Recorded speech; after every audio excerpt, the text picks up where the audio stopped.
Iran में Hamas नेता इस्माइल की हत्या के बाद जहां इजराइल और तेहरान के बीच तनाव बढ़ गया है, वहीं इजराइल की आंतरिक फूट भी सामने आ गई है। प्रधानमंत्री बेंजामिन नेतन्याहू के रक्षा मंत्री के बयान ने पूरी दुनिया में हलचल मचा दी है। इजराइल के प्रधानमंत्री बेंजामिन नेतन्याहू और उनके रक्षा मंत्री योआव गैलेंट के बीच सोमवार को एक तीखी नोकझोंक हुई। इस घटना ने इजराइल सरकार के भीतर गहरे आंतरिक विभाजन को उजागर कर दिया है। गाजा में चल रहे युद्ध के कारण ये तनाव और बढ़ गया है, क्योंकि इस संघर्ष के एक बड़े क्षेत्रीय युद्ध में बदल जाने का खतरा है। इस विवाद की शुरुआत तब हुई जब इजराइल की मीडिया में ये खबर आई कि रक्षा मंत्री गैलेंट ने गाजा में इस्लामवादी आंदोलन हमास के खिलाफ प्रधानमंत्री नेतन्याहू की पूर्ण विजय की योजना को बकवास बता दिया।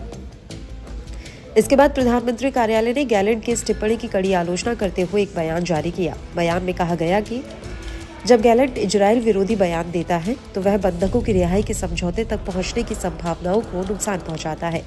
इजराइल सरकार का युद्ध लक्ष्य पूर्ण विजय है, जिसे हमास का सफाया और 7 अक्टूबर को हमास के आतंकियों द्वारा पकड़े गए बंधकों की रिहाई शामिल है।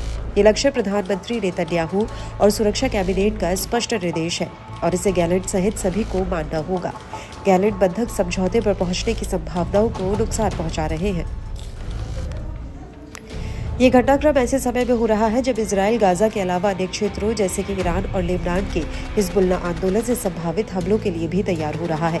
ऐसे में इजरायली सरकार के भीतर ये आंतरिक टकराव एक महत्वपूर्ण मुद्दा बन गया है। इजराइल के प्रधानमंत्री कार्यालय ने सोमवार को रक्षा मंत्री योआव गैलेंट की टिप्पणियों की कड़ी आलोचना करते हुए कहा कि वे गाजा में बंधकों की रिहाई के समझौते को नुकसान पहुंचा रही है।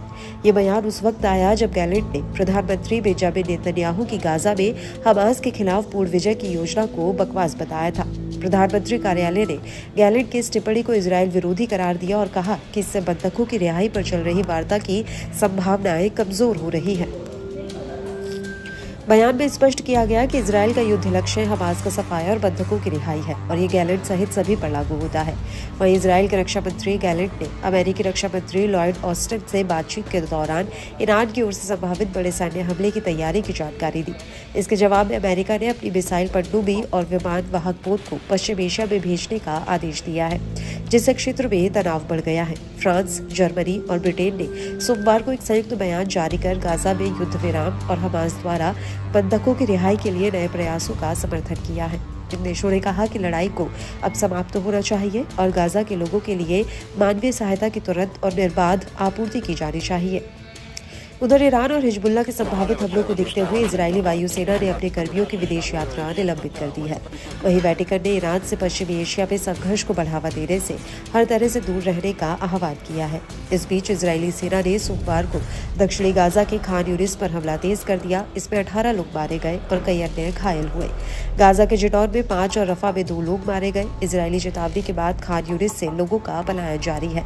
वहीं लड़ाई जारी रहने के कारण हमास गुरुवार को होने वाली मिस्र और कतर की मध्यस्थता वार्ता के नवीनतम दौरे को लेकर आश्वस्त नहीं दिख रहा है। उसने कहा है कि इजराइल की ओर से आगे बढ़ने के कोई संकेत नहीं दिखाई दे रहे।